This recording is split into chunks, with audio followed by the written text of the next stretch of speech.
안녕하세요, 여러분. 다시 읽는 소설 다익소의 성우 오인실입니다. 유난히 길고 뜨거웠던 여름의 열기가 이제 한풀 꺾인 듯합니다. 어느새 아침 저녁으로 기분 좋은 바람이 불어오더라고요. 선선한 바람과 함께 마음을 충전하는 시간. 오늘은 오디세이 제2부를 들려드리겠습니다. 지금부터 함께 하시죠.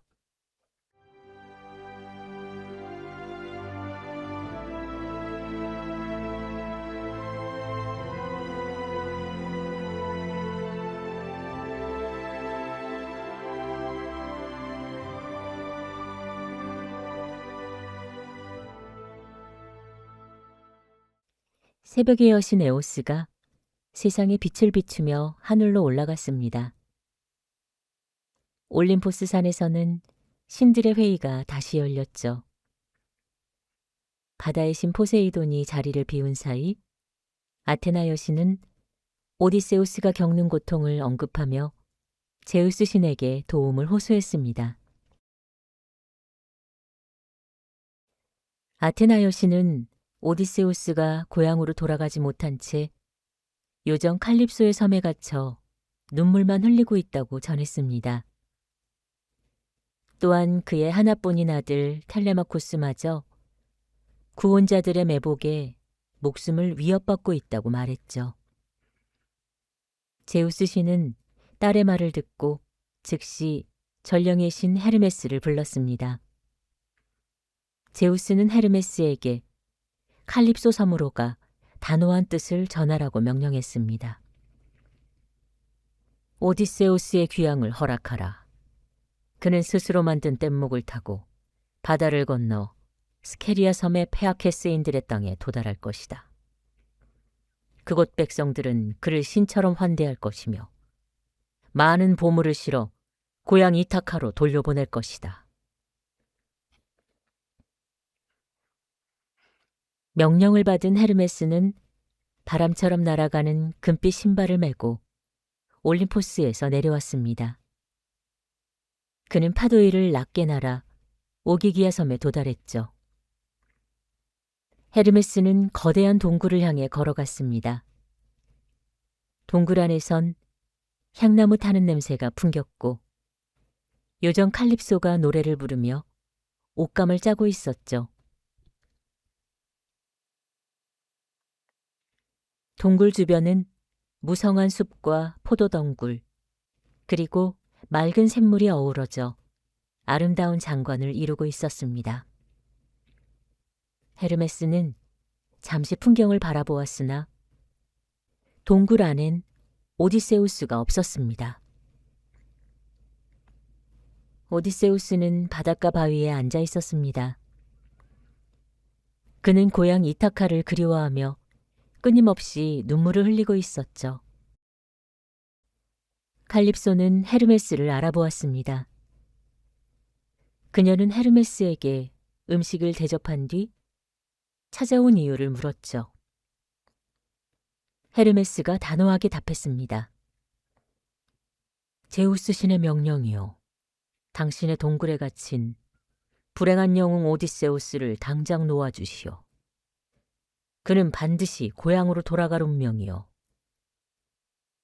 이 말을 들은 칼립소는 분노하며 신들의 질투심을 비판했습니다. 뗏목 조각의 의지에 떠돌던 그를 건져내어 보살핀 것은 자신이라며 억울함을 토로했죠. 하지만 제우스의 명령을 거스를 수는 없었기에 그녀는 오디세우스가 바다를 건널 방법을 일러주겠다고 승낙했습니다. 칼립소는 바닷가로 나아가 여전히 눈물을 흘리던 오디세우스에게 다가갔습니다. 그리고 더 이상 슬퍼하지 말라며 그를 집으로 보내주겠다고 말했죠. 어서 청동도끼로 나무를 베어 뗏목을 만드시오. 내가 포도주와 물, 양식을 실어줄 것이며 바람을 불어넣어 고향으로 보내주겠소. 오디세우스는 뜻밖의 말에 의심을 품었습니다. 뗏목만으로 거친 바다를 건너라는 말에 다른 나쁜 꾀가 있는 것은 아닌지 걱정했습니다. 오디세우스는 어떠한 해도 입히지 않겠다는 맹세를 요청했고 칼립소는 땅과 하늘을 걸고 해를 입히지 않겠다고 맹세했죠. 다음 날 아침 칼립소는 오디세우스에게 청동 도끼와 잘 다듬어진 자귀를 내주었습니다. 그리고 섬 가장자리의 고목숲으로 그를 안내했죠. 오디세우스는 나무 20그루를 베어 도끼로 다듬고 면을 고르게 만들었습니다. 구멍을 뚫고 쐐기를 연결하여 뗏목의 바닥과 뼈대를 세웠죠. 거대한 돛대와 키를 만들고 파도를 막을 울타리까지 쳤습니다. 단 나흘 만에 모든 작업이 끝났습니다. 5째 날, 칼립소는 뗏목에 양식과 물, 포도주를 가득 실어주었습니다. 오디세우스는 기쁨에 차 돛을 올리고 바다로 나아갔죠. 그는 칼립소가 일러준 대로 곰자리를 왼편에 두고 밤낮으로 배를 몰았습니다. 18째 날, 마침내 페아케스인들이 사는 스케리아 섬의 어두운 산봉우리가 눈앞에 모습을 드러냈습니다. 그러나 올림포스로 돌아가던 바다의 신 포세이돈이 오디세우스를 발견했습니다. 포세이돈은 신들이 자신 없이 오디세우스의 귀양을 결정한 것에 크게 분노했습니다. 그가 땅에 닿기 전에 충분한 고통을 맛보게 해주겠다. 포세이돈이 삼지창으로 바다를 뒤흔들자 거센 폭풍이 몰아쳤습니다. 바다는 검게 뒤집혔고 거대한 파도가 솟구쳤습니다. 오디세우스는 공포에 떨며 탄식했습니다. 그 순간 거대한 파도가 뗏목을 때렸습니다. 키와 돛대가 부러지고 오디세우스는 깊은 파도 속으로 잠겼죠. 그는 겨우 물 위로 머리를 내밀어 헤엄쳐 나간 뒤 파도에 내던져지는 뗏목 조각을 겨우 잡았습니다. 그때 바다의 여신 이노가 오디세우스를 불쌍히 여겨 물 위로 올라왔습니다. 이노는 오디세우스에게 뗏목을 버리고 신성한 베일을 가슴에 둘러 무트로 헤엄쳐 가라고 일렀습니다. 오디세우스는 망설였으나 이내 거대한 파도가 뗏목을 산산조각내자 결단을 내렸습니다. 그는 옷을 벗어던지고 베일을 가슴에 묶은 뒤 파도 속으로 뛰어들었죠. 포세이돈은 고통받는 오디세우스를 뒤로 한 채 궁전으로 떠났습니다. 지혜의 여신 아테나가 나서서 바람을 가라앉히자 오디세우스는 이틀 동안 헤엄쳐 나간 끝에 스케리아 섬의 해안에 다다랐습니다. 하지만 해안은 거대한 암초와 바위벽으로 가득했죠. 오디세우스는 손가락 살점이 뜯겨나가는 고통을 견디며 강 입구를 찾아 헤엄쳤습니다. 마침내 잔잔한 강물 입구를 발견한 오디세우스는 강물의 신에게 구원을 청했습니다. 강물의 신이 파도를 눌러주자 오디세우스는 백사장으로 기어 올라와 기절하듯 쓰러졌습니다. 정신을 차린 오디세우스는 이노의 베일을 풀어 강물에 던졌습니다. 그리고 숲속으로 들어간 오디세우스는 나뭇잎을 긁어모아 두꺼운 침대를 만들었습니다. 아테나 여신이 그에게 단잠을 불어넣어 주었죠. 영웅 오디세우스는 나뭇잎 더미 속에서 마침내 고된 피로를 잊고 깊은 잠에 빠져들었습니다. 오디세우스가 고된 풍랑에 지쳐 나뭇잎 더미 속에서 깊은 잠에 빠져 있는 동안 지혜의 여신 아테나는 그가 구원받을 수 있도록 다음 단계를 준비하기 시작했습니다. 스케리아 섬은 신비로운 바다의 민족 페아케스인들이 다스리는 땅이었습니다. 그들의 왕은 고결하고 지혜로운 알키노오스였고 그에겐 결점 없이 아름다운 외동딸 나우시카 공주가 있었습니다. 밤이 깊어지자 아테나 여신은 알키노오스 왕의 궁전으로 들어갔습니다. 여신은 나우시카 공주의 가장 친한 친구 모습으로 변신하여 공주의 침실로 들어갔습니다. 아테나가 나우시카의 머리맡에 서서 말했습니다. 나우시카야, 궁전 안에 빛나는 옷들이 먼지를 뒤집어 쓴 채 방치되어 있구나. 너도 이제 홍기가 찼으니 내일 아침 해가 뜨거든 당장 강가로 빨래를 하러 가자꾸나. 다음 날 아침 단잠에서 깨어난 나우시카 공주는 즉시 부모님을 찾아갔습니다.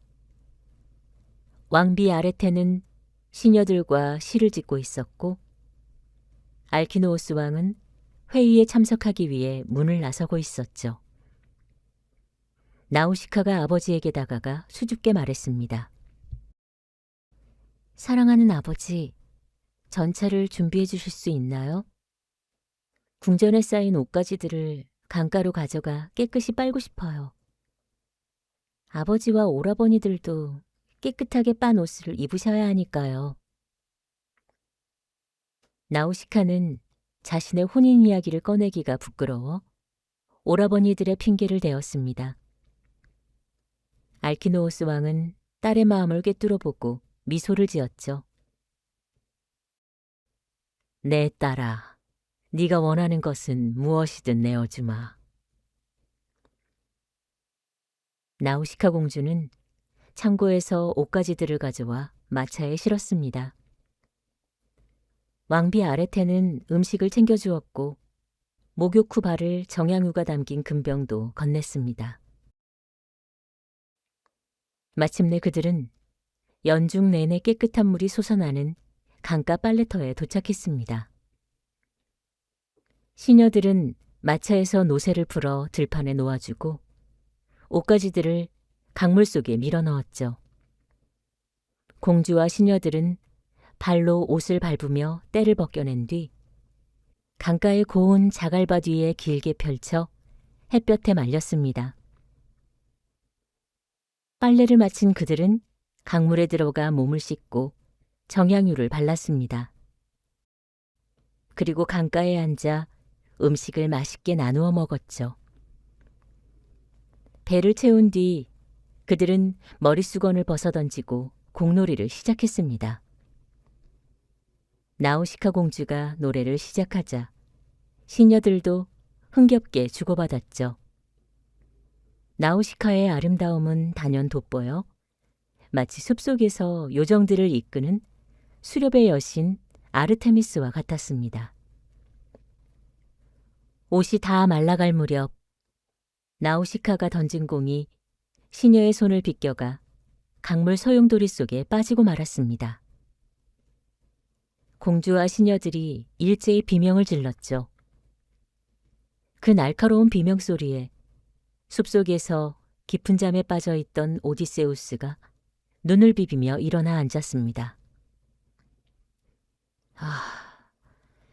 내가 도착한 이곳은 어디인가?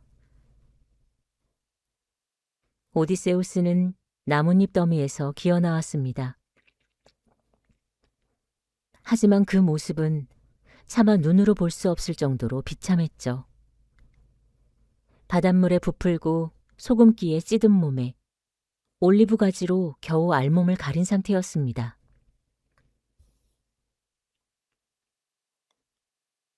오디세우스가 모습을 드러내자 시녀들은 비명을 지르며 백사장 사방으로 흩어져 달아났습니다. 소금기에 덮인 괴물이 다가오는 것으로 보였기 때문이죠.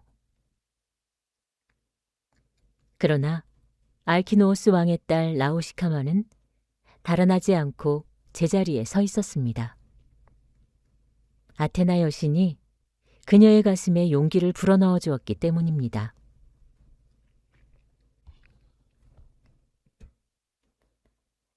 오디세우스는 멈춰섰습니다.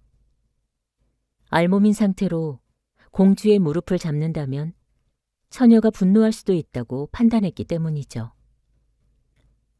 오디세우스는 일정한 거리를 유지한 채 세련되고 부드러운 목소리로 도움을 청했습니다. 여신이시여, 아니면 인간이시여. 그대의 무릎에 엎드려 간청하나이다. 나를 불쌍히 여기소서. 나는 19일 동안 폭풍에 시달리다가 어제야 비로소 이곳에 흘러들어왔나이다. 백성을 만날 수 있는 길을 알려주시고 몸을 가릴 옷까지 단 한 조각이라도 내어주소서. 나우시카 공주는 오디세우스의 품격 있는 말씨에 감동했습니다. 공주가 답했습니다. 이방인이여, 당신은 어리석거나 천한 사람으로 보이지 않는군요. 이곳은 페아키스인들이 사는 스케리아 섬이며 나는 알키노오스 왕의 딸 나우시카입니다. 당신에게 옷과 필요한 것들을 부족함 없이 내어드리겠습니다. 나우시카는 겁에 질려 흩어져 있던 시녀들을 불러 세웠습니다. 그리고 불쌍한 방랑자를 보살피는 것은 제우스 신의 뜻이니 음식과 마실 것을 대접하고 몸을 씻게 도와주라고 명령했습니다. 시녀들은 오디세우스에게 옷을 내어주고 정향유를 건넸죠. 오디세우스는 강물 속으로 들어갔습니다. 어깨와 등에 들러붙은 소금기를 깨끗이 씻어내고 정향유를 바른 뒤 깨끗한 옷을 입었죠. 그때 아테나 여신이 오디세우스의 몸에 신성한 위엄을 더해 주었습니다. 키를 더 크게 하고 체구를 튼튼하게 만들었으며 머리털을 풍성하게 늘어뜨렸습니다. 온몸에서 영웅의 빛이 흘러나왔죠. 달라진 오디세우스를 본 나우시카 공주는 감탄을 금치 못하며 시녀들에게 속삭였습니다. 이 사내가 올림포스 신들의 뜻도 없이 이곳에 왔을 리 없어. 조금 전엔 보잘것없이 보이더니 지금은 신과 같구나. 이런 사내가 내 남편이 되어 우리 도시에 머물러 준다면 얼마나 좋을까? 나우시카 공주는 오디세우스에게 빵과 포도주를 대접했습니다. 음식을 다 먹자 공주는 마차를 정리하고 오디세우스에게 시내로 들어가는 방법을 자세히 설명해 주었습니다. 공주는 도시 어귀를 지날 때 거친 선원들이 오해하고 비난할 수 있으니 시녀들의 뒤를 따라오다가 도시 어귀의 포플러 숲에서 잠시 숨어 기다리라고 일렀습니다. 우리가 궁전에 들어갔을 즈음 도시로 들어와 알키노오스 왕의 궁전을 물으시오. 궁전에 들어서거든 곧장 내 어머니이신 아르테 왕비에게 가시오. 어머니의 마음을 얻는다면 당신은 반드시 고향으로 돌아갈 배를 얻게 될 겁니다. 해가 질 무렵 일행은 아테나 여신의 신성한 포플러 숲에 도달했습니다. 오디세우스는 숲속에 앉아 지혜의 여신 아테나에게 간절히 기도했습니다. 제우스의 딸이시여, 내 기도를 들으소서. 페아케스인들의 땅에서 내가 불쌍히 여김을 받고 그들의 환대를 받게 하소서. 아테나 여신은 그의 기도를 들었으나 삼촌인 포세이돈의 분노를 저버릴 수 없어 아직 정면으로 나타나진 않았습니다. 아테나 여신은 오디세우스를 보호하기 위해 그를 두터운 안개로 가려주었습니다. 오만하고 외지인을 경계하는 페아케스 선원들이 그를 알아보지 못하게 하기 위함이었죠. 오디세우스가 도시에 들어서려 할 때 아테나 여신이 항아리를 든 어린 소녀의 모습으로 나타났습니다. 오디세우스가 물었습니다. 얘야, 나를 알키노오스 왕의 궁전으로 안내해 줄 수 있겠느냐? 나는 멀리서 온 이방인이라 아는 사람이 아무도 없단다. 변장한 아테나가 답했습니다. 이방인 어르신, 제가 왕의 궁전을 알려드리겠습니다. 하지만 조용히 나를 따라오십시오. 이곳 사람들은 이방인을 반기지 않으니 눈길을 누구에게나 두지 마십시오. 여신은 앞장서 걸었고 오디세우스는 그 뒤를 따라갔습니다. 두터운 안개 덕분에 길가의 선원들은 그를 전혀 알아보지 못했죠. 오디세우스는 항구의 화려한 배들과 성벽을 바라보며 감탄했습니다. 궁전 문턱에 도달하자 아테나 여신이 멈춰서서 일렀습니다. 어르신, 안으로 들어가 가장 먼저 아레테 왕비를 찾으십시오. 그녀는 백성들에게 신처럼 존경받는 지혜로운 분입니다. 왕비의 마음을 얻는다면 고향으로 돌아갈 희망이 있을 겁니다. 말을 마친 아테나는 바다를 건너 아테나이로 날아갔습니다. 오디세우스가 청동 문턱을 넘어 알키노오스 왕의 궁전 안으로 들어섰습니다. 그 화려함에 그의 발걸음이 절로 멈추었죠. 궁전벽은 청동으로 둘러싸여 있었고 문틀은 은으로, 문고리는 금으로 장식되어 있었습니다. 문 양 옆엔 금과 은으로 된 개들이 궁전을 지키고 있었죠. 의자마다 고운 자주색 융단이 걸려 있었고 귀족들이 포도주를 마시며 연회를 즐기고 있었습니다. 궁전 밖 과수원에는 석류와 사과, 올리브가 연중 내내 시들지 않고 열매를 맺고 있었습니다. 오디세우스는 궁전 안쪽으로 걸어 들어갔습니다. 아테나가 감싼 안개 덕분에 누구도 그의 입성을 눈치채지 못했죠. 그가 화로 옆에 앉아있는 아르테 왕비 앞에 다다랐을 때 둘러싸고 있던 두터운 안개가 거짓말처럼 거두어졌습니다. 갑자기 정중앙에 나타난 고귀한 이방인을 보고 연회장은 정적에 휩싸였습니다. 오디세우스는 즉시 아르테 왕비의 무릎을 끌어안고 간청했습니다. 알키노오스 왕의 아내이시오. 나는 온갖 고초를 겪은 불행한 방랑자입니다. 나를 불쌍히 여기시오. 고향으로 돌아갈 수 있도록 배를 내어주소서. 말을 마친 오디세우스는 화로 옆 재 속에 쪼그려 앉았습니다. 가장 나이가 많고 식견이 뛰어난 원로 에케네오스가 일어나 알키노오스 왕에게 권했습니다. 알키노오스 전하, 당장 이방인을 일으켜 높은 의자에 앉히십시오. 포도주를 섞어 제우스 신께 제사를 올리고 음식을 대접하게 하십시오. 이 말을 들은 알키노오스 왕은 즉시 오디세우스의 손을 잡아 일으켰습니다.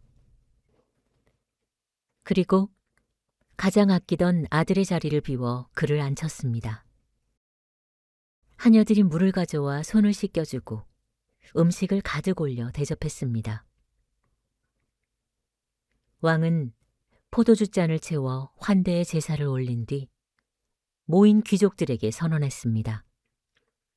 내일 아침 더 많은 원로를 불러 신들에게 제사를 올리고 이 이방인을 고향으로 안전하게 돌려보낼 방법을 논의합시다. 오디세우스가 답했습니다. 내일 해가 뜨거든 이 불쌍한 사내가 고향 땅과 재산을 다시 볼 수 있도록 배를 내어주소서. 모든 사람이 그의 품격 있는 말에 감탄하며 귀양의 배를 주어야 한다고 입을 모았습니다.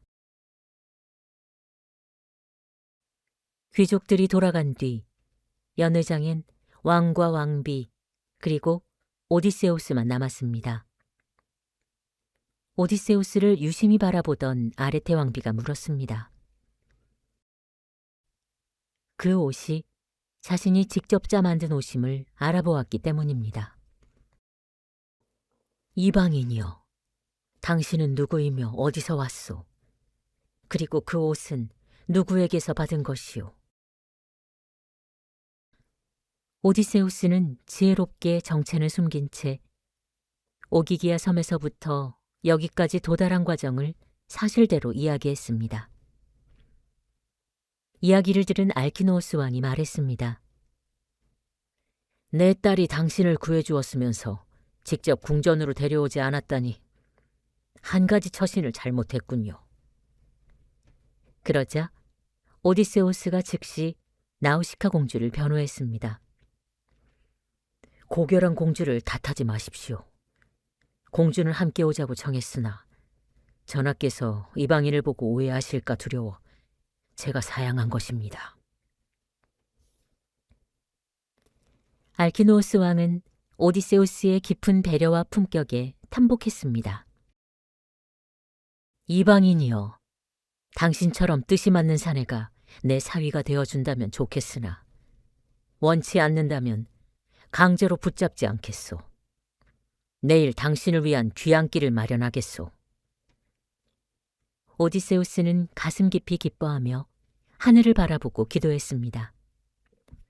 제우스 신이시여, 알키노우스 왕이 약속한 이 모든 말을 이루어 주소서.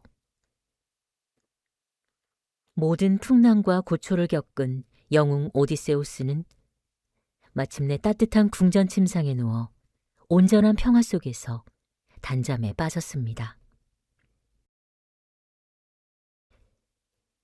이른 아침 알키노우스 왕과 영웅 오디세우스가 자리에서 일어났습니다.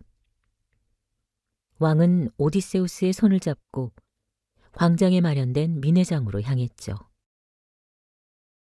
아테나 여신은 오디세우스의 귀향을 서두르기 위해 알키노우스 왕의 전령으로 변신하여 도시 구석구석을 누비며 백성들을 모았습니다. 광장은 금세 사람들로 가득 찼습니다. 아테나 여신은 오디세우스의 머리와 어깨에 신성한 위엄을 더해 백성들의 존경과 탄성을 자아내게 했습니다. 백성들이 모이자 알키노우스 왕이 단상에 올라 선언했습니다. 이 이방인이 어디서 왔는지 알지 못하나 고향으로 돌아갈 배와 길 안내를 간청하고 있어. 전통대로 우리는 이방인을 도울 것이오. 자, 쾌속선을 끌어내고 가장 뛰어난 젊은 노잡이 52명을 선발하시오. 노잡이들은 배를 준비한 뒤 내 궁전으로 돌아와 연회를 즐깁시다. 왕의 명령에 따라 배가 준비되었고 백성들은 궁전으로 모여들었습니다. 왕은 소와 돼지, 양을 잡아 풍성한 연회를 차렸죠.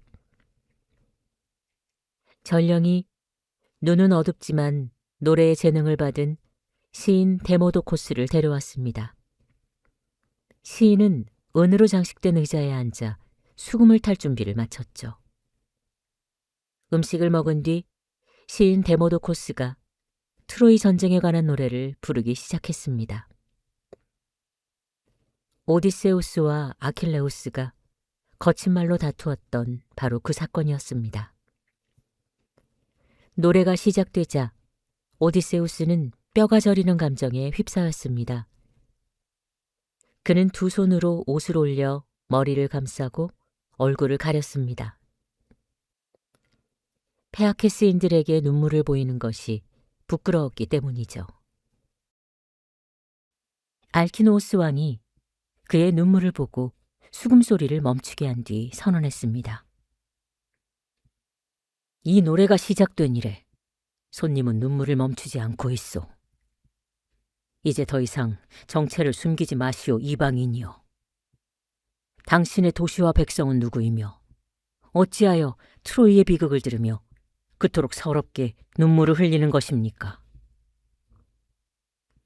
궁전 안의 모든 눈길이 오디세우스에게로 쏠렸습니다. 오디세우스는 한숨을 내쉬며 청동잔을 내려놓았습니다. 알키노우스 전하, 그리고 페아케스의 백성들이여. 밤은 깊었고 내 고통스러운 서사를 모두 풀어내자면 끝이 없을 것입니다. 하지만 전하께서 내 이름과 고향을 물으시니 이제 정체를 밝히겠습니다. 나는 라에르테스의 아들 오디세우스입니다. 내 고향은 이타카입니다. 요정 칼립소가 나를 남편으로 삼고자 자기들의 섬에 잡아두었으나 내 가슴속 고향과 부모를 향한 그리움을 꺾지는 못했습니다.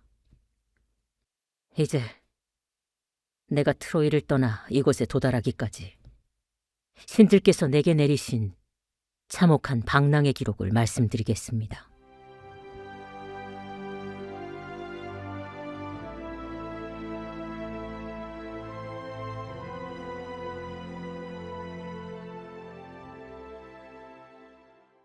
트로이 성이 함락된 뒤 거센 바람이 오디세우스의 배 12척을 키코닌의 도시 이스마로스로 끌고 갔습니다.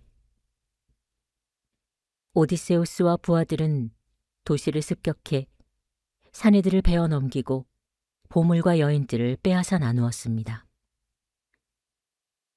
오디세우스는 부하들에게 즉시 명령했습니다. 재앙이 몰려오기 전에 어서 배를 타고 떠나자고. 하지만 부하들은 말을 듣지 않았습니다. 바닷가에 모여 술을 마시고 소와 양을 잡으며 연회를 즐겼죠. 그 사이 탈출한 키코닌들이 내륙의 동족들을 불러 모았습니다. 다음 날 아침 적들이 풀잎처럼 빽빽하게 밀려왔습니다. 오디세우스와 일행은 배 옆에서 창을 들고 하루 종일 사투를 벌였습니다. 하지만 해가 질 무렵 무수히 밀려드는 적에게 결국 밀리고 말았습니다. 배 한 척당 6명의 용사를 잃고 나서야 겨우 바다로 탈출했죠. 곧이어 제우스 신이 북풍과 폭풍을 몰고 왔습니다. 이틀 동안 죽음의 공포 속에서 바다를 떠돌았습니다. 사흘째 되는 날 다시 돛을 올렸습니다. 하지만 고향 이타카로 가는 길목에서 거센 해류와 남풍을 만났습니다. 결국 꼬박 9날 동안 바다 위를 표류했습니다.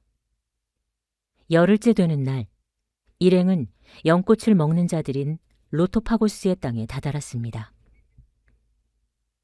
오디세우스는 정탐꾼 3명을 섬으로 보냈습니다. 그곳 백성들은 부하들에게 해를 입히지 않았죠. 대신 신비로운 열매인 연꽃을 건넸습니다. 그 달콤한 연꽃을 맛본 부하들은 모든 것을 잊어버렸죠.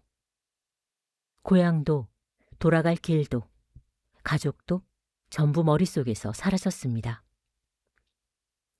그들은 오직 그 섬에 남아 연꽃만 먹기를 원하며 눈물을 흘렸습니다. 오디세우스는 울부짖는 세 부하를 억지로 끌고 왔습니다. 배 바닥에 그들을 밧줄로 단단히 묶었죠. 그리고 나머지 부하들에게 당장 노를 저으라고 명령했습니다. 그들은 그 악마 같은 섬을 급히 빠져나왔습니다. 일행은 다시 바다를 가르며 키클롭스들의 땅에 도달했습니다. 오디세우스 일행은 거인들의 섬 맞은편에 있는 무인도에 배를 댔습니다. 그곳엔 야생 염소가 가득했죠. 그들은 염소를 잡아 배불리 먹고 포도주를 마시며 단잠을 잤습니다. 다음 날 아침 오디세우스는 자신의 배 한 척과 부하들만 데리고 건너편 섬으로 향했습니다. 그 자들이 어떤 자들인지 직접 확인하고 싶었습니다. 신을 두려워하는 자들인지 알아보고 싶었죠. 해안가에 다다르자 바위산 기슭에 거대한 동굴이 보였습니다. 입구엔 높은 담장이 둘러쳐져 있었죠. 거대한 소나무와 떡갈나무들이 우거져 있었습니다. 그곳은 한 거인이 홀로 양과 염소를 치며 사는 곳이었습니다. 그자는 다른 거인들과도 교류하지 않았습니다. 홀로 외롭게 잔인한 짓을 일삼는 괴물이었죠. 오디세우스는 부하 중 가장 용맹한 12명을 선발해 동굴로 향했습니다. 그의 손엔 포도주 가죽자루가 들려 있었습니다. 이스마로스에서 얻은 물 20잔을 섞어야 겨우 마실 수 있는 독하고 향기로운 신성한 술이었죠. 동굴에 들어섰을 때 거인은 양떼를 몰고 나가고 없었습니다. 동굴 안 바구니마다 치즈가 가득했습니다. 우리에는 어린 양과 염소들이 넘쳐났죠. 잘 다듬어진 양동이엔 우유가 가득 차 있었습니다. 부하들이 오디세우스에게 애원했습니다. 대장님, 어서 치즈를 거두고 어린 양과 염소들을 배로 끌고 갑시다. 당장 이곳을 떠나야 합니다. 그때 부하들의 말을 들었어야 했습니다. 하지만 오디세우스는 거인이 어떤 선물을 줄지 궁금했습니다. 그의 정체를 직접 눈으로 확인하고 싶었습니다. 그 오만이 비극의 시작이었죠. 그들은 불을 피워 치즈를 먹으며 거인이 돌아오기를 기다렸습니다. 날이 저물자 거인이 돌아왔습니다. 바다의 신 포세이돈의 아들이자 외눈박이 거인 폴리페모스였습니다. 그는 거대한 나무 땔감 더미를 짊어지고 동굴로 들어왔습니다. 땔감을 바닥에 던지는 소리가 벼락처럼 울렸습니다. 오디세우스와 부하들은 공포에 질려 동굴 구석 어둠 속으로 숨어들었죠. 거인은 새끼를 낳아야 하는 암양과 암염소들을 동굴 안으로 몰아넣었습니다. 그리고 어마어마하게 거대한 바위돌을 끌어와 동굴 입구를 막았죠. 전차 20대가 달라붙어도 움직이지 않을 거대한 바위였습니다. 거인은 앉아서 양들의 젖을 짰습니다. 그중 절반을 저어 치즈를 만들었죠. 그리고 불을 피웠습니다. 동굴 안이 밝아지며 구석에 숨은 일행이 드러났죠. 거인이 번개 같은 목소리로 고함을 질렀습니다. 이방인들아, 너희는 누구냐? 어디서 왔느냐? 장사를 하러 온 상인들이냐? 아니면 남의 재산을 털러 온 해적들이냐? 그 거대한 목소리와 괴물 같은 자태에 오디세우스 일행의 심장은 얼어붙었습니다. 하지만 오디세우스는 용기를 내어 답했습니다. 우리는 트로이에서 돌아오는 길에 풍랑을 만난 아카이아인들입니다. 우리는 아가멤논왕의 부하들입니다. 지금 무릎을 꿇고 손님의 선물을 청하고자 합니다. 거인이시여, 신들을 두려워하소서. 제우스 신께서는 이방인과 손님을 보살피시나이다. 그러자 거인은 코웃음을 치며 잔인하게 답했죠. 어리석은 이방인이로구만. 나 키클롭스는 제우스도 어떤 신도 두려워하지 않는다. 우리 키클롭스가 신들보다 훨씬 강하기 때문이지. 내가 너희를 살려주는 것은 내 마음대로야. 너희가 타고 온 배는 어디에 메어두었느냐? 오디세우스는 거인이 배를 부수려 한다는 것을 꿰뚫어 보았습니다. 그리고 거짓으로 답했죠. 포세이돈 신께서 우리 배를 암초 바위에 들이받아 산산조각 내셨소. 나와 이 부하들만 겨우 목숨을 건졌소. 거인은 아무 말도 하지 않았습니다. 대신 번개처럼 손을 뻗어 부하 2명을 낚아챘습니다. 그리고 그들을 강아지처럼 바닥에 내던져 머리를 깨뜨리고 마치 들판의 사자처럼 삼켜버렸죠. 일행은 손을 들어 제우스 신께 부르짖었으나 아무 소용이 없었습니다. 부하 2를 삼키고 우유 1양동이를 마신 거인은 바닥에 누워 단잠에 빠졌습니다. 오디세우스는 칼을 뽑아들고 거인의 가슴으로 다가갔습니다. 급소를 찌르려 했죠. 하지만 문을 가로막은 저 거대한 바위돌이 떠올랐습니다. 사람의 힘으로는 절대로 치울 수 없는 바위였죠. 그를 지금 죽인다면 일행 역시 동굴 안에 갇혀 비참하게 죽을 수밖에 없었습니다. 그들은 눈물로 밤을 지새웠습니다.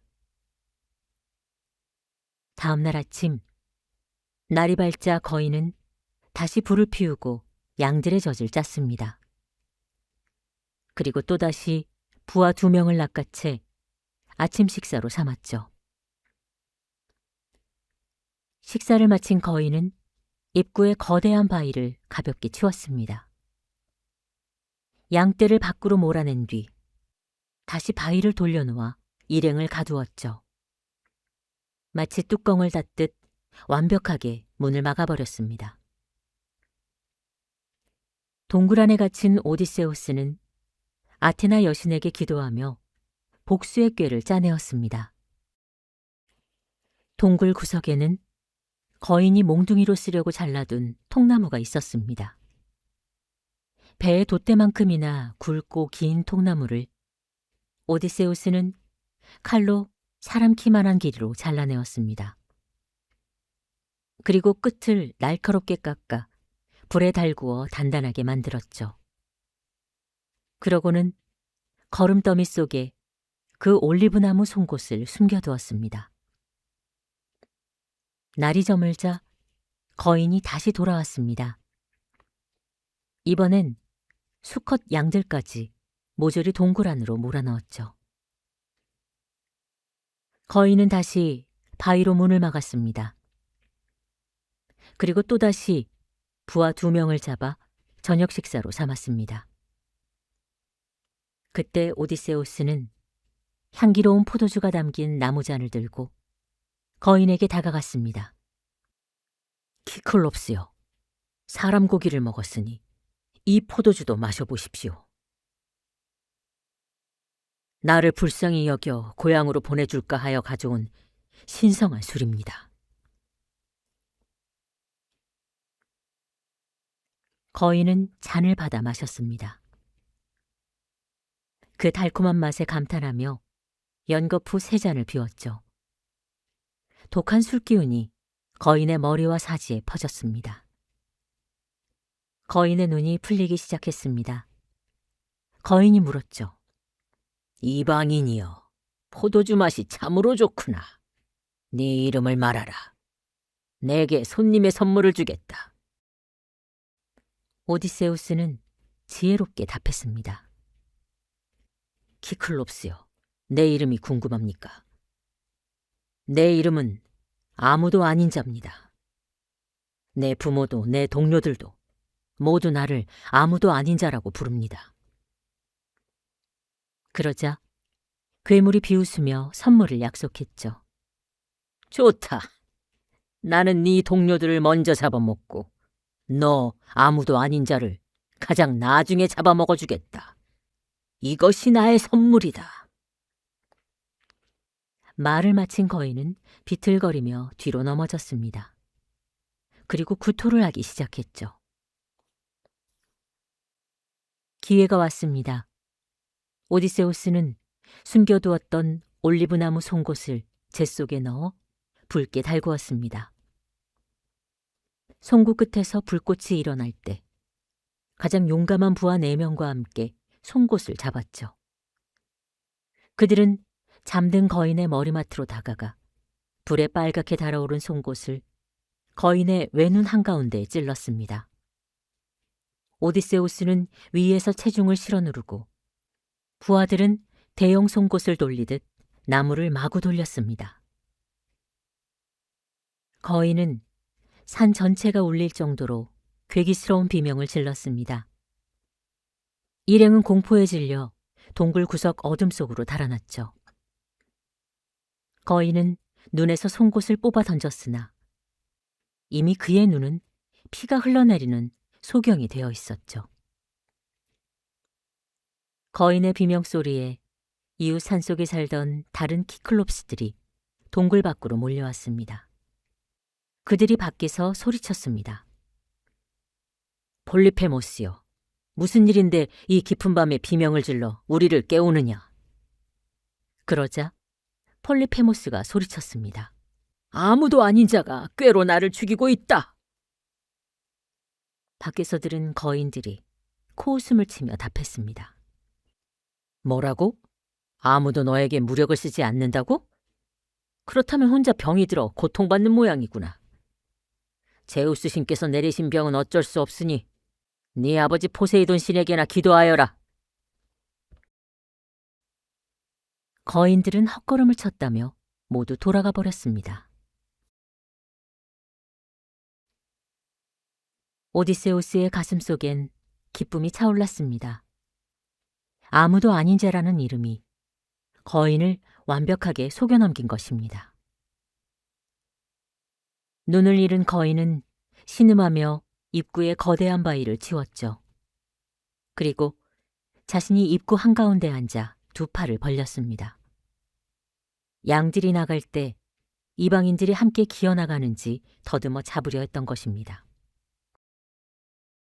오디세우스를 무지한 바보로 여긴 모양입니다. 하지만 오디세우스는 더 뛰어난 탈출법을 생각해냈습니다. 동굴 안엔 털이 빽빽하고 몸집이 거대한 검은 순양들이 있었습니다. 오디세우스는 버드나무 가지로 순양 3마리씩을 서로 묶었습니다. 그리고 가운데 있는 양의 배 밑에 부하 1명씩을 매달았죠. 양쪽에 있는 양들이 부하의 몸을 가려주도록 만든 겁니다. 그리고 오디세우스 자신은 가장 크고 털이 풍성한 거대한 순양 1마리를 골랐습니다. 그는 그 순양의 배 밑으로 들어갔습니다. 등에 난 풍성한 털을 2 손으로 꽉 틀어쥐고 배 밑에 거꾸로 매달렸습니다. 아침의 여신이 밝아오자 양들이 풀밭을 향해 동굴 밖으로 나아갔습니다. 거인 폴리페모스는 나가는 양들의 등떨미를 일일이 손으로 더듬었죠. 하지만 어리석게도 양들의 배 밑에 사람이 매달려 있다는 사실은 생각하지 못했습니다. 부하들은 그렇게 무사히 동굴을 빠져나갔습니다. 마지막으로 오디세우스가 매달린 가장 거대한 순양이 동굴 입구로 걸어나갔습니다. 털이 무겁고 오디세우스까지 매달려 있었기에 걸음이 느렸습니다. 거인은 순양의 등을 다독인 뒤 밖으로 보내주었죠. 동굴에서 멀어지자마자 오디세우스는 순양의 배 밑에서 내려왔습니다. 부하들을 풀어주고 잽싸게 양들을 끌어 배로 내달렸죠. 살아 돌아온 이들을 보고 다른 부하들이 기쁨의 눈물을 흘렸습니다. 오디세우스는 울음을 멈추게 하고 양들을 배에 실었습니다. 노자비들이 노를 저어 배가 육지에서 멀어졌을 때였습니다. 오디세우스는 참지 못하고 거인을 향해 고함을 질렀습니다. 키클롭스여, 네가 잡아먹은 자들은 무능한 사내의 부하들이 아니었다. 네가 손님을 잡아먹었기에 제우스 신과 다른 신들이 너에게 피해 단죄를 내린 것이다. 그 소리를 들은 거인은 극도의 분노에 휩싸였습니다. 거인은 거대한 산봉우리 하나를 통째로 뜯어내어 소리가 난 쪽으로 던졌습니다. 거대한 바위가 배 바로 앞에 떨어졌습니다. 바위가 일으킨 거대한 파도가 배를 다시 육지 쪽으로 밀어붙였죠. 부하들이 긴 노로 바닥을 밀어내어 가까스로 다시 바다로 나아갔습니다. 배가 아까보다 2배나 멀어졌을 때 오디세우스는 다시 거인을 놀리려 했습니다. 부하들이 오디세우스의 옷자락을 잡으며 애원했습니다. 대장님, 제발 저 포악한 거인을 자극하지 마십시오. 아까 던진 바위로도 죽을 뻔했습니다. 하지만 오디세우스의 영웅적인 오만함을 꺾을 수는 없었습니다. 그는 거인을 향해 목청껏 자신의 진짜 이름을 외쳤습니다. 키클롭스여, 만약 훗날 누군가 네 눈을 소경으로 만든 자가 누구냐고 묻는다면 이타카의 궁전에 사는 오디세우스가 네 눈을 찔렀다고 전하라. 이 말을 들은 거인이 비통하게 부르짖었습니다. 아, 옛 예언자의 말이 그대로 이루어졌구나. 옛날 예언가 텔레모스가 나에게 예언했었다. 오디세우스라는 자가 나타나 내 눈을 소경으로 만들 것이라 했었다. 나는 그 오디세우스가 무서운 거인인 줄 알았더니 저렇게 작고 보잘것없는 자가 술로 나를 속이고 눈을 찌를 줄이야. 폴리페모스는 2 손을 하늘로 올리고 아버지인 바다의 신 포세이돈에게 절규하며 저주를 올렸습니다. 푸른 갈기를 가진 바다의 신 포세이돈이시여, 내 아버지시여, 내 기도를 들으소서. 만약 내가 당신의 아들이 맞다면 저 오디세우스가 결코 고향 이타카로 돌아가지 못하게 하소서. 만약 그가 고향으로 돌아가는 것이 그의 운명이라면 모든 동료를 잃고 남의 배를 타고 비참하게 돌아가게 하소서. 그리고 고향에 도착해서도 자기 집에서 끔찍한 재앙을 맞이하게 하소서. 포세이돈 신이 그 아들의 기도를 들었습니다. 거인은 아까보다 훨씬 더 거대한 바위돌을 집어들어 배 뒤편으로 던졌죠. 바위가 떨어지며 일으킨 파도가 이번엔 배를 무인도 쪽으로 밀어주었습니다. 오디세우스와 부하들은 목숨을 건졌습니다. 오디세우스 일행이 다다른 곳은 바다 위에 떠있는 신비로운 섬 아이올리아였습니다. 그곳은 제우스 신에게서 바람을 다스리는 권능을 받은 아이올로스 왕이 살고 있는 곳이었습니다. 아이올로스 왕은 일행을 반갑게 맞이하며 1달 동안 궁전에 머물게 했습니다. 왕은 트로이 전쟁과 아카이아인들의 귀향에 대해 물었고 오디세우스는 모든 사실을 전했죠. 1달이 지나 오디세우스가 귀향길을 청하자 아이올로스 왕은 선물을 내주었습니다. 왕은 소가죽으로 만든 커다란 가죽 부대를 가져왔습니다. 부대 안엔 귀향에 방해가 되는 사나운 바람들을 모두 가두고 입구를 반짝이는 은실로 꽁꽁 묶어두었습니다. 그리고 오직 고향 이타카로 배를 끌어줄 순풍인 서풍만을 불어넣어 주었습니다. 일행은 돛을 올리고 바다로 나아갔습니다. 9날 9밤을 쉬지 않고 항해하자 열흘째 되는 날 마침내 고향 이타카의 성체가 눈앞에 모습을 드러냈습니다. 언덕 위에서 불을 피우는 백성들의 모습까지 보일 정도였죠.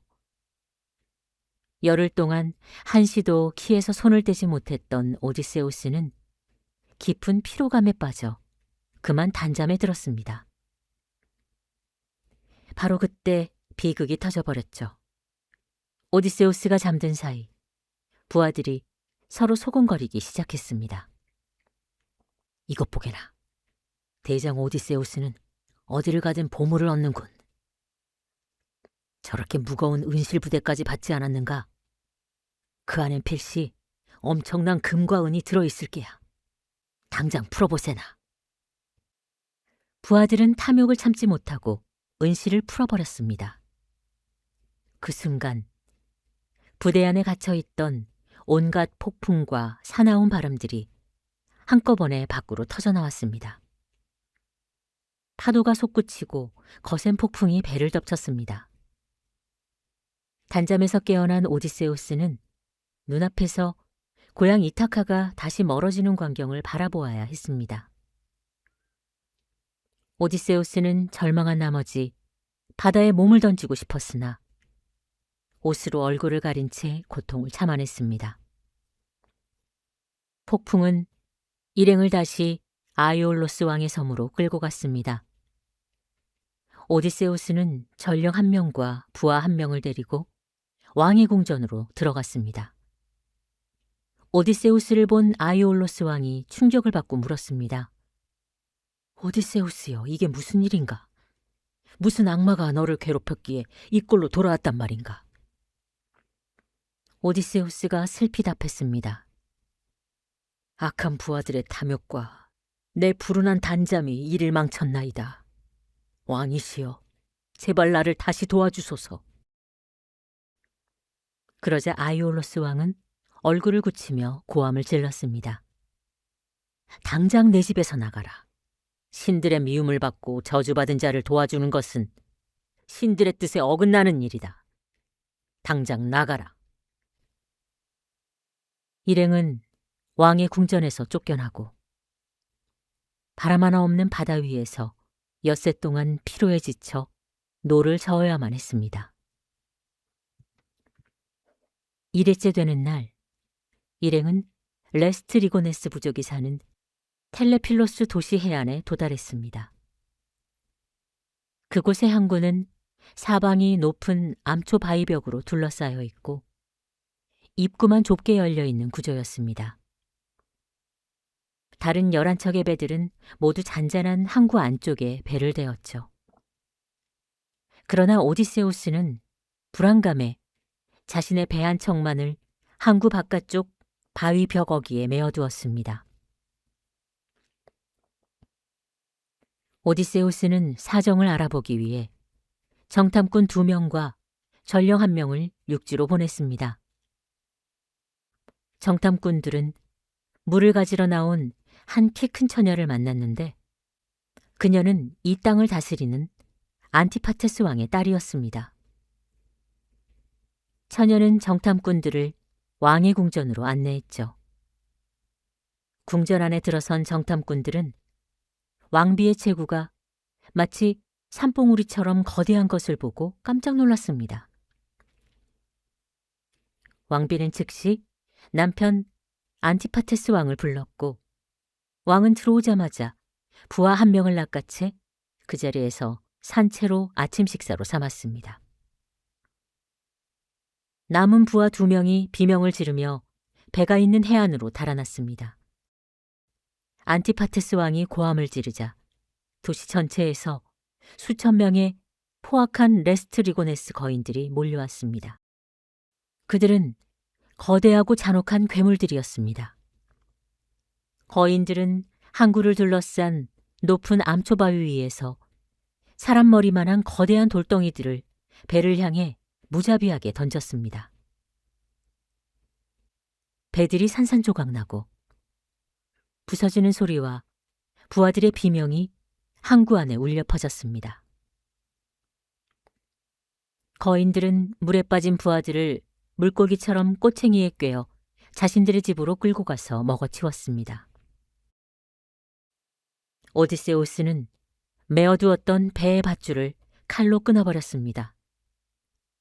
그리고 부하들에게 목숨을 건지려면 힘껏 노를 저으라고 명령했죠. 오디세우스의 배 한 척만이 탈출할 수 있었습니다. 동료들의 죽음에 통곡하면서도 목숨을 건졌다는 사실에 안도하며 일행은 다시 항해를 이어갔습니다. 마침내 일행은 마녀 키르케가 사는 아이아이의 섬에 도달했습니다. 일행은 사흘 동안 해안가에서 슬픔과 피로에 지쳐 누워 있었습니다. 사흘째 되는 날, 오디세우스는 창을 들고 섬의 높은 봉우리로 올라갔습니다. 그곳에서 바라보니 숲 한가운데 잘 다듬어진 돌로 지어진 키르케 여신의 궁전이 보이고 그 위로 연기가 올라오고 있었습니다. 오디세우스는 돌아와 부하들을 두 조로 나누었죠. 한 조는 자신이 이끌고 다른 한 조는 용맹한 에우리로코스에게 맡겼습니다. 제비를 뽑은 결과 에우리로코스조의 부하 22명이 숲속 궁전을 탐사하러 떠났습니다. 숲길을 지나 키르케의 궁전에 다다랐을 때 부하들은 기괴한 광경을 목격했습니다. 궁전 뜰엔 사자와 늑대들이 배를 땅에 대고 나뒹굴고 있었습니다. 키르케가 신성한 약초로 길들인 맹수들이었습니다. 맹수들은 부하들을 공격하는 대신 긴 꼬리를 치며 개처럼 다가와 애교를 부렸습니다. 궁전 안에선 키르케 여신이 고운 목소리로 노래를 부르며 옷감을 짜고 있었죠.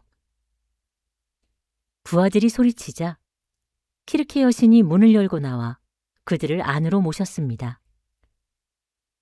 그러나 의심이 많았던 에오리로코스만은 함정임을 직감하고 궁전 밖 어둠 속에 숨어 감시했습니다. 키르케는 부하들을 의자에 앉히고 치즈와 보릿가루, 포도주를 대접했습니다. 하지만 그 포도주 안에는 고향에 대한 기억을 완전히 지워버리는 악독한 마법의 약초가 섞여 있었습니다. 부하들이 포도주를 마시자마자 키르케 여신은 지팡이를 꺼내어 부하들의 머리를 쳤습니다. 당장 돼지우리로 들어가라.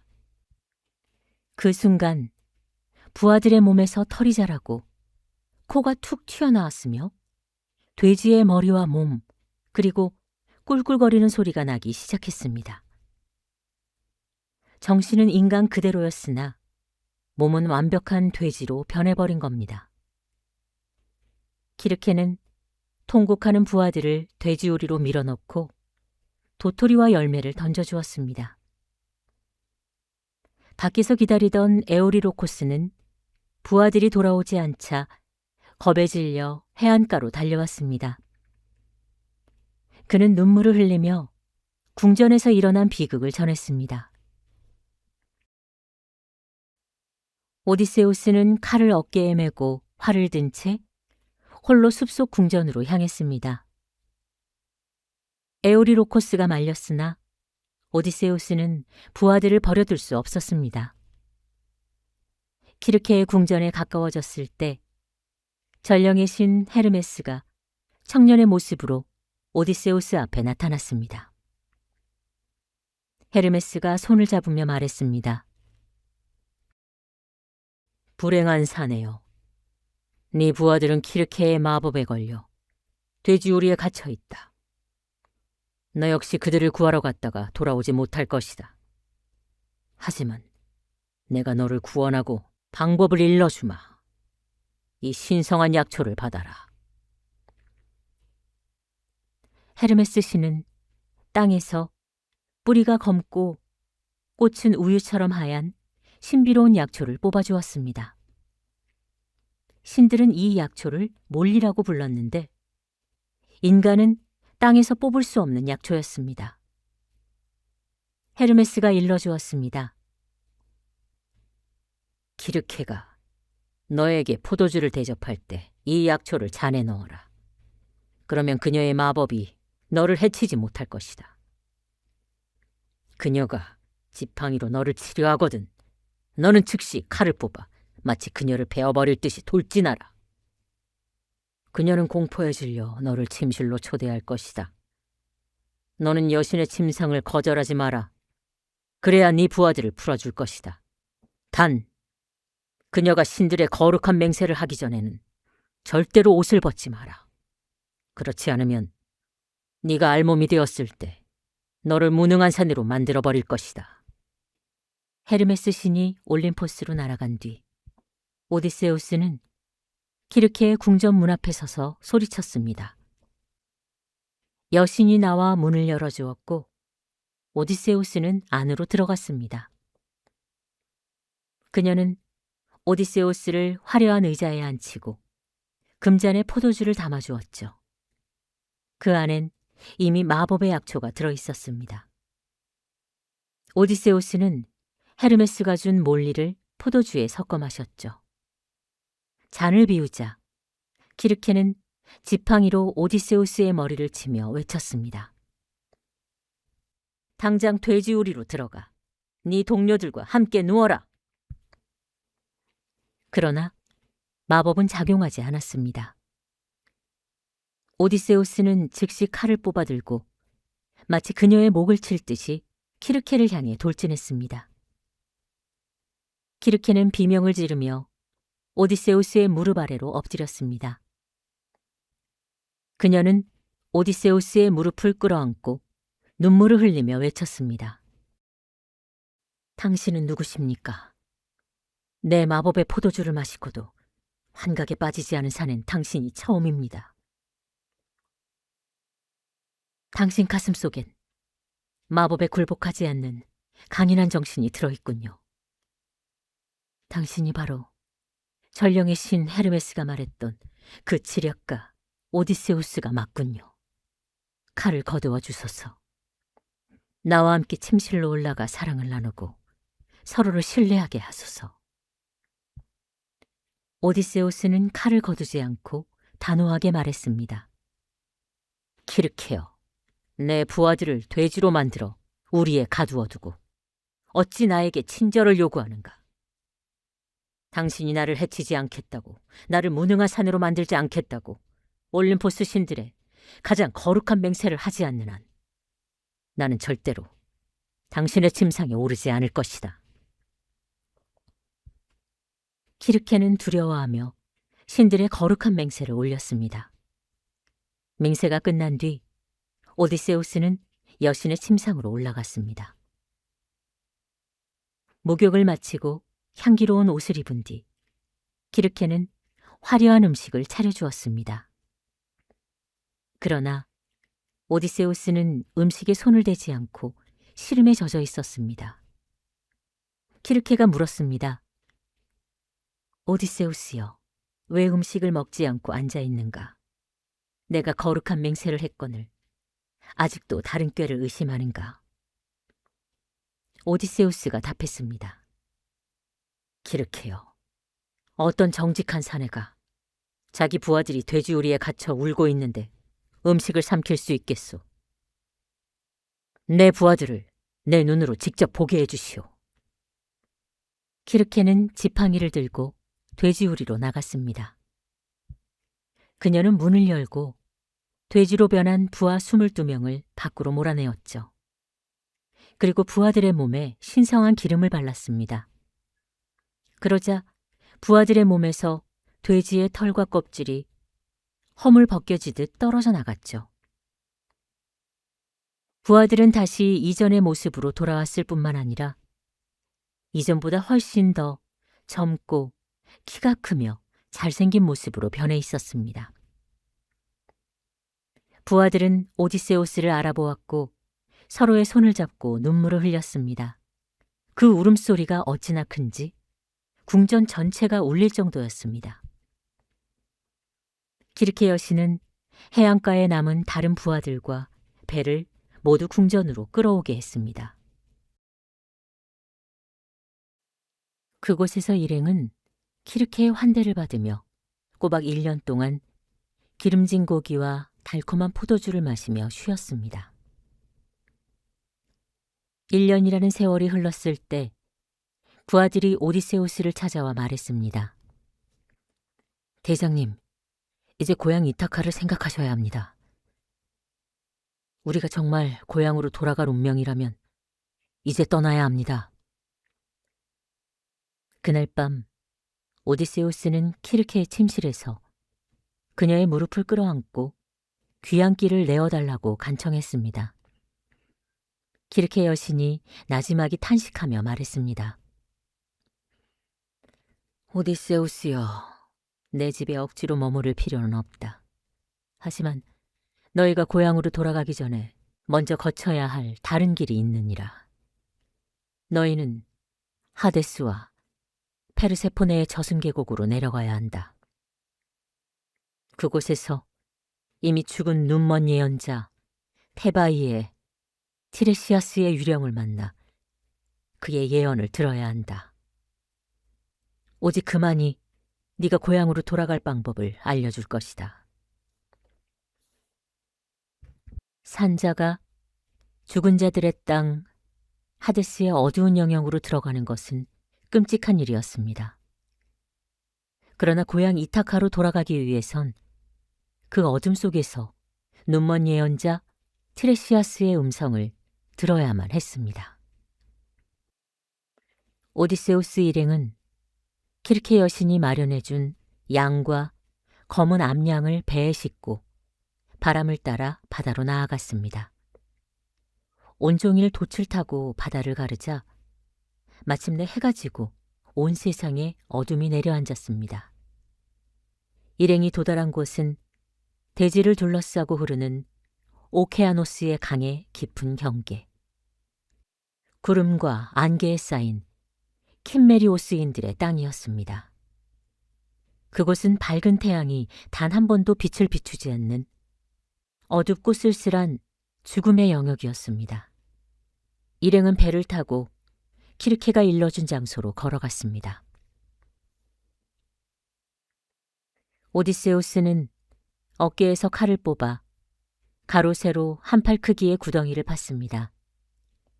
그리고 모든 망자들을 향해 첫 번째론 벌꿀과 우유를 섞은 음료를, 두 번째론 달콤한 포도주를, 세 번째론 물을 따라 바쳤습니다. 그 위에 고운 보릿가루를 뿌린 뒤 이타카로 돌아가면 자식이 없는 암소를 바치고 예언자 트레시아스에게는 검은 양 한 마리를 바치겠다고 맹세했습니다. 맹세를 마친 뒤 오디세우스는 제물로 가져온 양들의 목을 베어 구덩이 안으로 피를 흘려보냈습니다. 검붉은 피가 구덩이에 가득 차오르자 어둠 속에서 끔찍한 비명소리와 함께 망자들의 영혼이 떼를 지어 몰려들었습니다. 오디세우스는 공포에 질렸으나 칼을 뽑아들고 구덩이 앞을 가로막았습니다. 예언자 티레시아스의 영혼이 찾아와 피를 마시기 전엔 그 어떤 망령도 피에 입을 대지 못하게 하기 위함이었습니다. 망령들 가운데 가장 먼저 찾아온 것은 키르케의 지붕에서 떨어져 죽은 뒤 장례조차 치러주지 못하고 떠나온 부하 엘페놀의 유령이었습니다. 오디세우스는 그를 불쌍히 여겨 이타카로 돌아가는 길에 그의 시신을 거두어 올바른 장례를 치러주고 노를 무덤 위에 세워주겠다고 약속했습니다. 이어 찾아온 것은 오디세우스의 어머니 안티클레이아의 유령이었습니다. 오디세우스가 트로이로 떠날 때만 해도 살아있었던 어머니가 죽어 유령으로 눈앞에 나타난 것입니다. 오디세우스는 가슴이 찢어지는 슬픔에 눈물을 흘렸으나 트레시아스를 만나기 전이었기에 차마 어머니에게 피를 마시게 할 수 없어 칼로 그녀를 막아섰습니다. 어머니의 영혼 역시 피를 마시지 못하고 어둠 속에서 오디세우스를 가만히 바라보았습니다. 마침내 금지팡이를 든 테바이의 예언자 티레시아스의 영혼이 모습을 드러냈습니다. 그가 오디세우스를 알아보며 말했습니다. 라에르테스의 아들 오디세우스여, 어찌하여 살아있는 몸으로 이 어두운 망자의 땅에 왔느냐. 칼을 거두고 구덩이에 피해서 한 걸음 물러서라. 내가 그 피를 마시고 사실대로 예언해 주겠다. 오디세우스가 칼을 집어넣자 예언자의 영혼은 구덩이의 검은 피를 마셨습니다. 그가 피를 마신 뒤 엄숙하게 예언하기 시작했습니다. 고귀한 오디세우스여, 너는 달콤한 귀향을 원하나 신께서 그것을 험난하게 만드실 것이다. 네가 그 아들의 눈을 소경으로 만들었기에 포세이돈 신의 분노를 피하지 못할 것이다. 그러나 너희가 고향으로 돌아갈 수 있는 한 가지 길이 있다. 네 배가 짙푸른 바다를 건너 트리나키아 섬에 도달할 때 그곳엔 태양신 헬리오스가 키우는 소떼와 양떼가 자라고 있을 것이다. 만약 너와 부하들이 그 소떼에 손을 대지 않고 절제한다면 온갖 고초 끝에 고향으로 돌아갈 수 있을 것이다. 그러나 만약 그 소떼를 한 마리라도 해친다면 네 배와 부하들은 모조리 섬멸할 것이다. 비록 너 혼자 목숨을 건진다 하더라도 오랜 방랑 끝에 남의 배를 타고 비참하게 고향에 돌아가게 될 것이다. 그리고 집에 도달해서도 재앙이 기다리고 있다. 네 궁전에서 네 재산을 파먹으며 네 아내에게 구원하는 오만한 자들을 보게 될 것이다. 트레시아스는 단죄의 방법까지 일러주었습니다. 너는 그 구원자들을 모략으로든 무력으로든 모조리 처단해야 한다. 복수를 마친 뒤엔 어깨에 노를 메고 바다를 한 번도 본 적이 없고 음식에 소금을 쳐서 먹지 않는 먼 내륙의 사람들을 찾아 떠나라. 길을 가다가 다른 길손이 너를 만나 어깨에 곡식 키를 메고 가느냐고 묻거든. 그곳이 바로 네가 노를 땅에 꽂을 장소다. 그곳에서 바다의 신 포세이돈에게 염소와 숫소, 어린 양을 바쳐 제사를 올려라. 그리고 집으로 돌아와 올림포스의 신들에게 거룩한 제사를 올린다면 너는 늙어서 평온하게 백성들의 축복 속에서 단란한 죽음을 맞이할 것이다.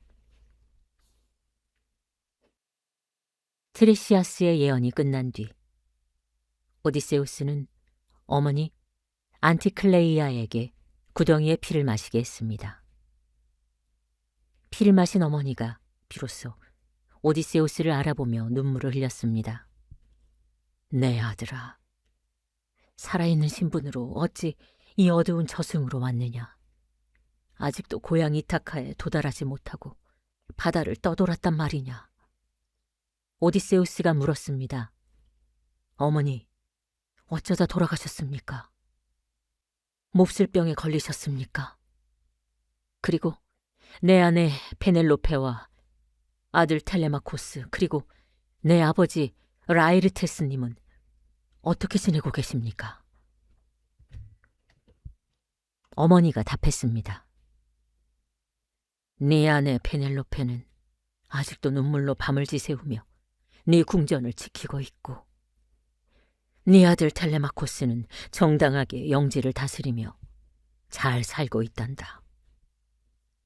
그러나 네 아버지는 시골 들판에서 하인들과 함께 자며 슬픔 속에 늙어가고 계신다.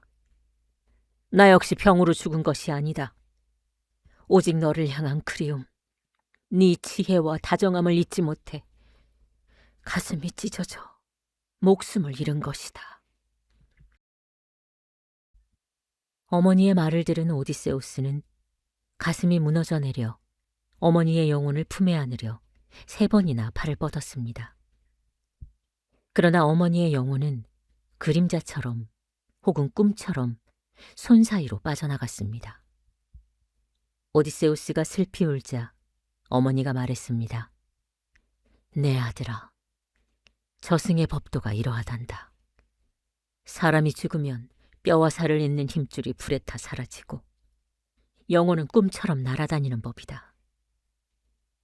어서 산자들의 세계로 돌아가 이 모든 것을 기억하고 내 아내에게 전하여라. 어머니가 떠난 뒤 트로이 전쟁을 함께 누볐던 영웅들의 유령이 다가왔습니다. 가장 먼저 다가온 것은 아가멤논 왕의 유령이었습니다. 피를 마신 아가멤논은 오디세우스를 알아보며 통곡했습니다.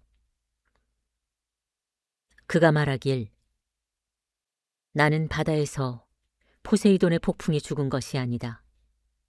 간교한 내 아내 클리타임네스트라와 그녀의 불륜남 아이기스토스가 나를 환영하는 연회석상에서 마치 구유 옆에 소를 도살하듯 나를 참살했다.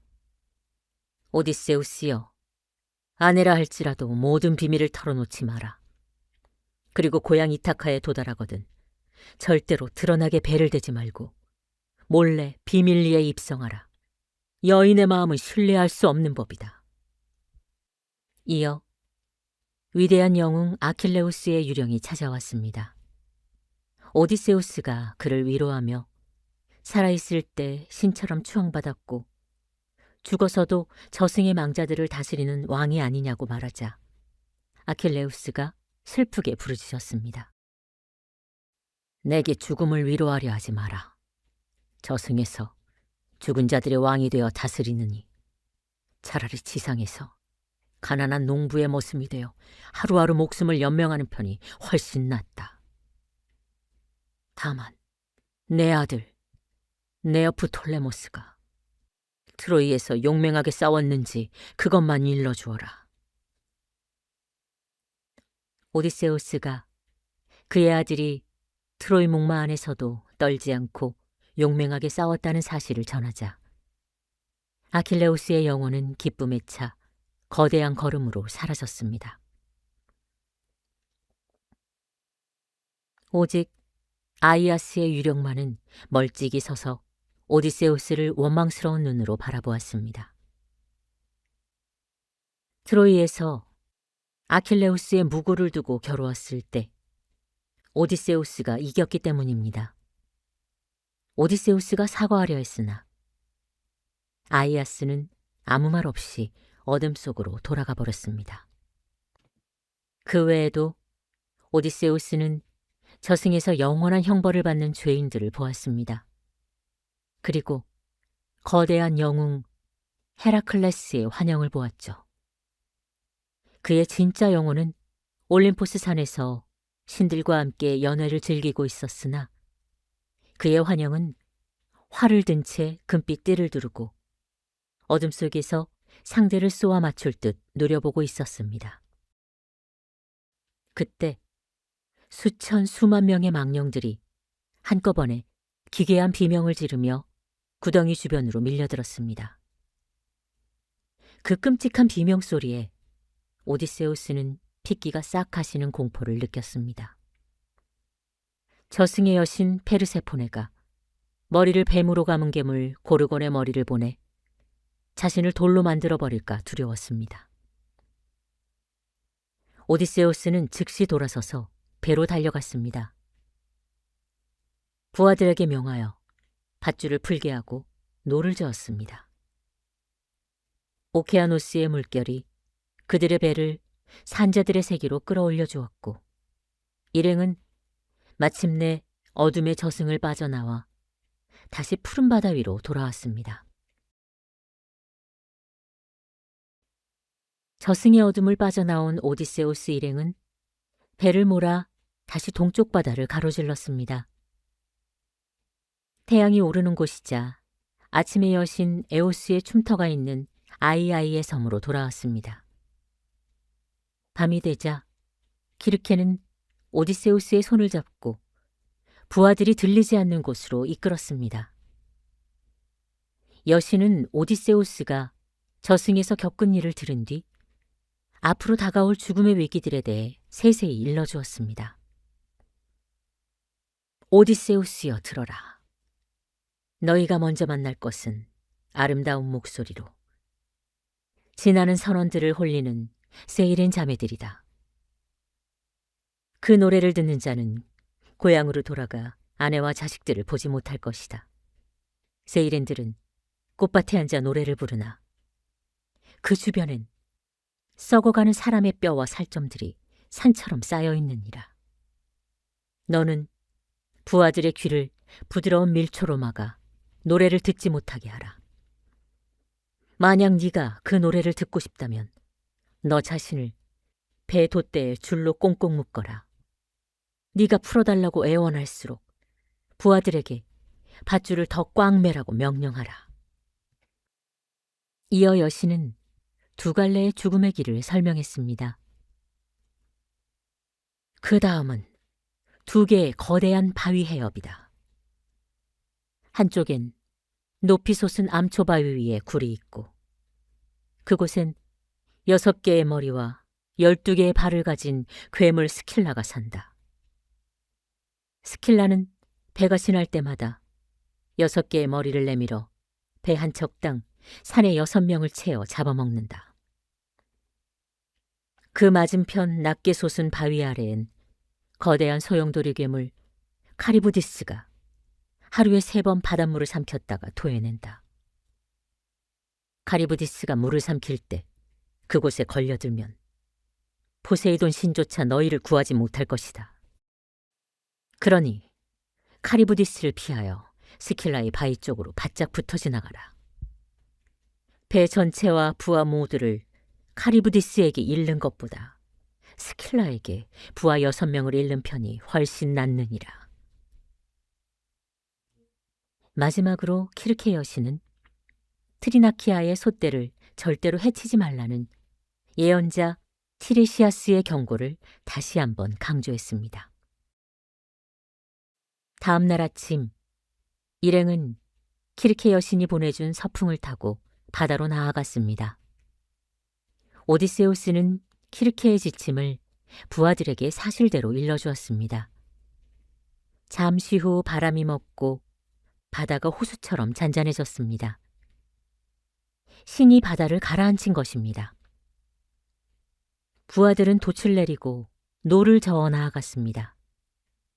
오디세우스는 큰 밀초 덩어리를 청동칼로 떼어내어 두 손으로 주물러 부드럽게 만든 뒤 모든 부하들의 귀를 단단히 막았습니다. 그리고 부하들은 오디세우스를 돛대에 세우고 가슴과 발을 밧줄로 단단히 묶었습니다. 배가 세이렌의 섬에 가까워지자 꽃밭에 앉은 세이렌들이 감미롭고 신성한 목소리로 노래를 부르기 시작했죠. 오라, 아카이아의 위대한 영웅 오디세우스여. 우리 노래를 듣지 않고 이 길을 지나친 배는 없었나이다. 우리는 트로이에서 일어난 모든 일과 온 세상에서 일어나는 모든 일을 알고 있나이다. 이 배를 대고 달콤한 지혜를 듣고 가소서. 아, 그 목소리가 어찌나 달콤하고 아름다운지 오디세우스는 유혹을 견디지 못하고 당장 배를 대고 싶었습니다. 오디세우스는 눈짓과 눈썹으로 부하들에게 밧줄을 풀라고 명령했죠. 그러나 귀가 막힌 부하들은 노를 더 힘차게 저을 뿐이었습니다. 용맹한 부하가 일어나 오히려 밧줄을 더 촘촘하게 꽉 매어 오디세우스를 돛대에 고정시켰습니다. 세이렌의 섬이 멀어지고 노랫소리가 들리지 않게 되어서야 부하들은 귀에서 밀초를 뽑아내고 오디세우스를 묶었던 밧줄을 풀어주었습니다. 세이렌의 섬을 지나자마자 전방에서 거대한 연기와 거센 파도 소리가 들려왔습니다. 카리부디스가 만들어내는 소용돌이 소리였습니다. 공포에 질린 부하들의 손에서 노가 튕겨나갔습니다. 배가 제자리에 멈춰서자 오디세우스는 배 안을 다니며 부하들에게 용기를 북돋았습니다.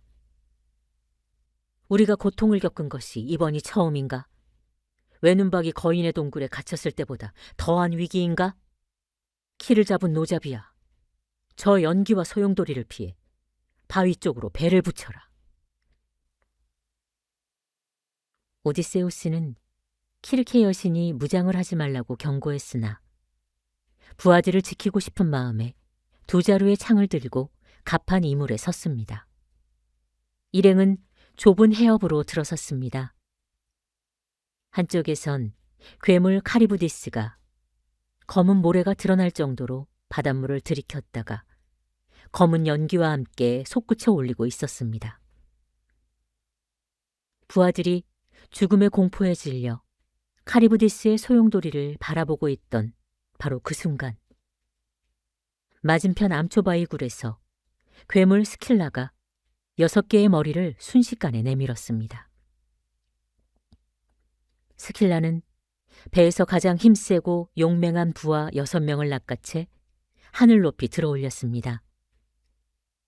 하늘로 끌려 올라가며 부하들이 오디세우스의 이름을 비통하게 불렀죠.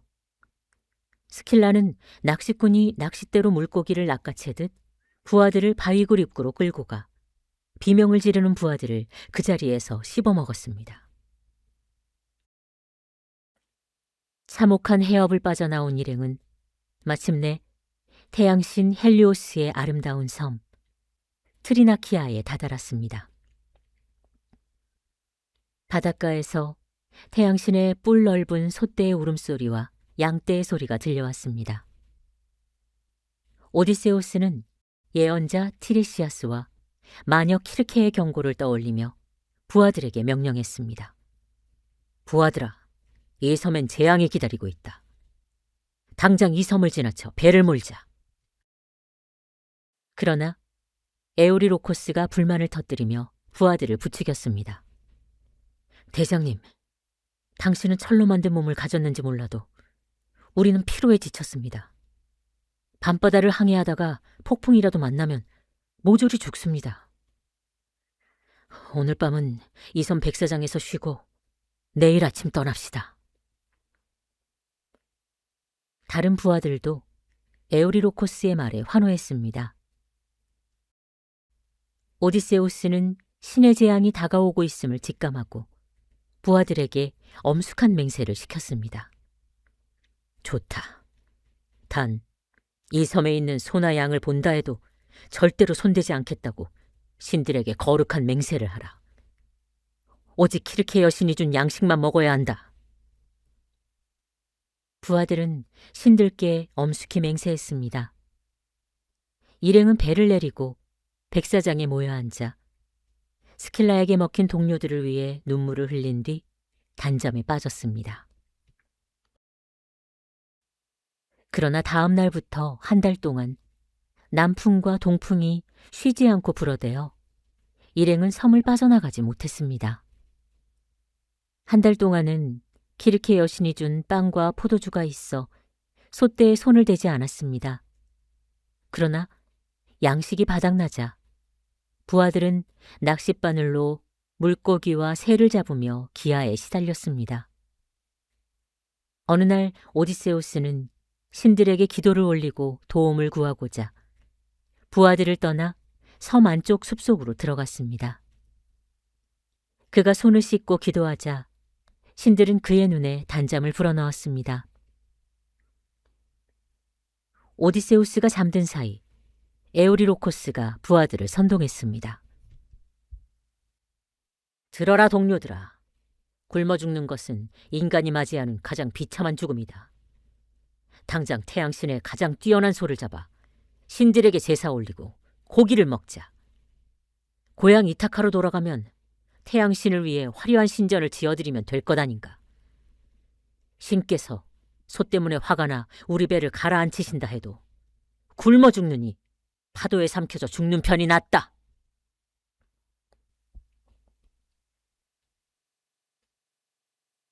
부하들은 이 말을 듣고 태양신의 가장 기름진 소들을 몰아와 목을 베어 가죽을 벗기고 신들에게 고기를 바친 뒤 꼬챙이에 꿰어 구웠습니다.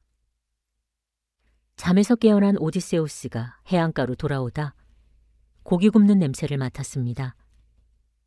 그는 가슴을 치며 울부짖었습니다. 제우스 신이시여, 나에게 단잠을 내리시어 나를 망하게 하셨나이다. 부하들이 끔찍한 악행을 저질렀나이다. 태양신 헬리오스는 신들의 회의에서 제우스와 다른 신들에게 전류했습니다. 신들의 아버지 제우스시여, 오디세우스의 부하들을 처벌하소서. 그자들이 내 즐거움이었던 소들을 죽였나이다. 만약 저자들에게 정당한 대가를 치르게 하지 않는다면 나는 하데스의 저승으로 내려가 망자들에게나 빛을 비추겠나이다. 제우스 신이 답했습니다. 태양신이여, 그대는 계속해서 인간과 신들에게 빛을 비추어라. 내가 곧 벼락을 내려 저자들의 배를 바다 한가운데서 산산조각 내게 놓라. 섬에선 무서운 징조가 나타났습니다. 벗겨진 소가죽들이 바닥에서 기어다녔고 부리에 얹힌 고기들이 소리내어 울부짖었습니다. 부하들은 이래 동안 소고기를 먹어치웠습니다. 이래째 되는 날 바람이 가라앉자 일행은 배를 띄워 바다로 나아갔습니다. 섬이 수평선 너머로 사라지고 사방에 하늘과 바다만 보일 때 제우스 신이 배 위에 검은 구름을 들이우고 천둥 소리와 함께 배에 벼락을 내리쳤습니다. 배 전체가 유황 냄새로 가득 차며 요동쳤고 오디세우스의 모든 부하들이 배 밖으로 튕겨나갔습니다. 부하들은 갈매기처럼 파도 위를 잠시 떠돌다가 결국 바다 밑으로 삼켜졌죠. 오디세우스는 홀로 배 바닥에 남아 있었습니다. 파도가 배의 양쪽 뼈대를 찢어발겼고 바닥 판자만 파도에 떠돌았습니다. 오디세우스는 부러진 돛대와 바닥 판자를 밧줄로 엮어 그 위에 거꾸로 올라탔습니다. 해질녘 오디세우스는 다시 카리부디스의 거대한 소용돌이 입구에 도달했습니다. 카리부디스가 바닷물과 함께 오디세우스의 나무 뗏목을 삼켜버렸습니다. 오디세우스는 순간적으로 몸을 날려 바위 위에 자라난 거대한 무화과 나무 가지를 두 손으로 잡고 공중에 매달렸습니다. 발을 디딜 곳도 없고 나무 위로 올라갈 수도 없어 카리부디스가 뗏목을 다시 토해낼 때까지 무화과 나무 가지에 매달려 있을 참이었습니다. 마침내 카리부디스가 바닷물과 함께 뗏목 나무 토막들을 토해냈습니다. 오디세우스는 두 손을 놓고 나무 토막 옆 바다로 떨어졌습니다. 그리고 나무 토막 위에 올라타고 두 손으로 힘껏 노를 저어 그 지옥 같은 해협을 빠져나왔습니다. 지혜의 여신 아테나가 스킬라의 눈을 가려주었기에 스킬라는 오디세우스를 보지 못했습니다. 오디세우스는 9날 동안 바다 위에서 떠돌았습니다. 열흘째 되는 밤, 신들은 오디세우스를 따은머리의 아름다운 요정 칼립소가 사는 오기기아 섬으로 끌어다 주었습니다. 칼립소는 오디세우스를 거두어 보살펴 주었고 그는 그곳에서 7년이라는 세월 동안 갇혀 있다가 마침내 뗏목을 타고 떠나 스케리아 섬에 도달하게 되었습니다. 오디세우스는 알키노우스 왕과 아레테 왕비에게 지난 10년 동안의 파란만장한 표류기를 모두 말했습니다. 호메로스의 오디세이 제2부를 마치겠습니다.